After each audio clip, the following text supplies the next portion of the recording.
My sister and I were more than just siblings. We were best friends, protectors, partners in everything.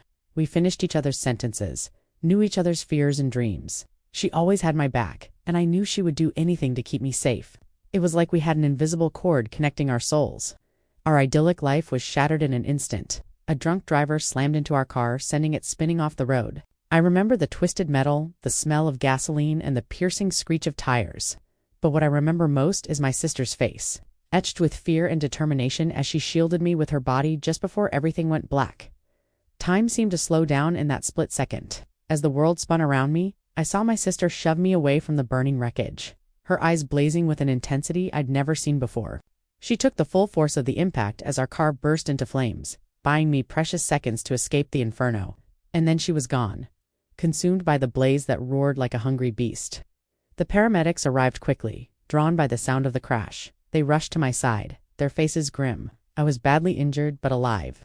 As they loaded me onto the stretcher, I looked back at the smoking wreckage, my heart breaking. My sister's body lay where the car had landed, a twisted silhouette against the fiery backdrop. I made it to the hospital alive, but my sister was pronounced dead on arrival. The news hit me like a physical blow, knocking the breath out of my lungs. Why did she save me? Why did she give her life for mine? Why her and not me? These questions echoed in my mind, refusing to be silenced. In the days that followed, the pain of losing my sister became a constant companion. The physical wounds eventually healed, but the emotional scars remained raw and open. Survivor's guilt settled over me like a shroud, suffocating me with its heavy presence. I felt unworthy of life, undeserving of the second chance I'd been given. Despite the accident being no fault of our own, I couldn't escape the feeling that it was somehow my fault she was gone. I replayed the moment of the crash over and over in my mind, searching for a way to change the outcome. If I had moved faster, if I had held on tighter, if I had been stronger, maybe she wouldn't have had to sacrifice herself. But these were just wishful thoughts, harsh whispers of self-blame that only amplified my guilt.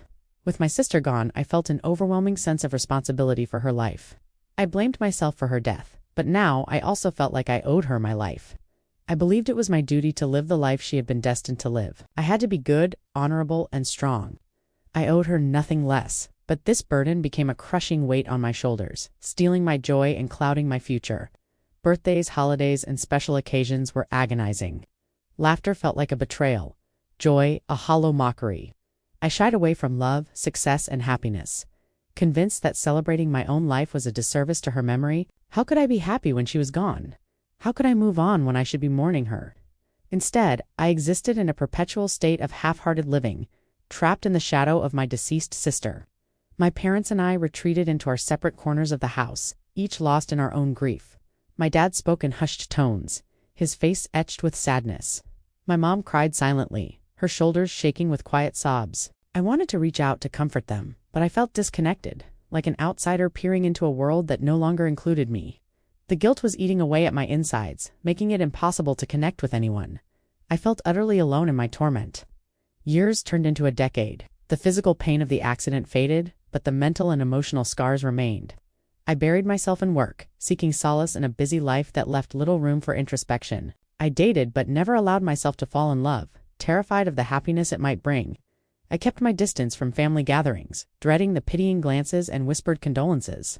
I hated when people said, "Your sister was an angel," because it reminded me of what I hadn't saved her. I never spoke about the accident or my feelings. I carried my pain in silence, afraid that speaking her name would make the grief too real. Or worse, admitting my guilt would dishonor her sacrifice. After 10 years of burying my emotions, a seemingly insignificant incident brought everything crashing down. It was my 30th birthday, a day that had always been a painful reminder of my loss. But this year was different. As I stood looking at the cake, my friends' faces blurred.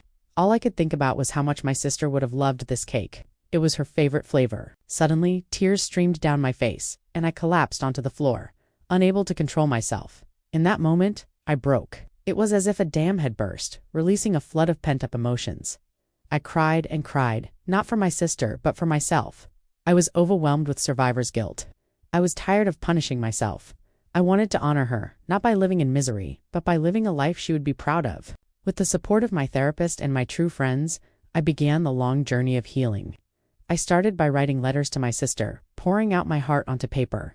I told her about my life, my dreams, my fears, the pain that had become my constant companion, And then I did something I hadn't done in years. I visited her grave. I stood by her headstone, the cold marble, a tangible reminder of her presence. And I promised her I would try to move forward. I had to learn to live with the guilt but not let it consume me. Her death wasn't my fault, and she wouldn't want me to waste my life in misery. Slowly, with a lot of hard work, I began to reclaim my life. I started taking risks, trying new things. I traveled to faraway places, hiked mountains, and even learned to love again. It was a process, a slow and sometimes painful one. But as I embraced life more fully, I realized something profound. My sister didn't die so I could live in agony. She died out of love. She gave her life to give me a chance at happiness. It was her last-minute push that saved me. Her unwavering love that propelled me forward. On what would have been her 30th birthday, I wrote this letter. Happy birthday, my darling sister. Today, I write these words with a heavy heart and a grateful soul. It's your 30th birthday, and I can't help but wish you were here. I miss you every day. I'll never stop wishing you were here. But today, I promise, no more guilt. I'll live in a way that makes you proud, embracing life with all its joys and challenges, knowing that your spirit is with me every step of the way. Thank you for the gift of life. Thank you for showing me the true meaning of love and sacrifice. Rest in peace, my hero. I love you. I hope you enjoyed this emotional journey. If you did, please give us a thumbs up.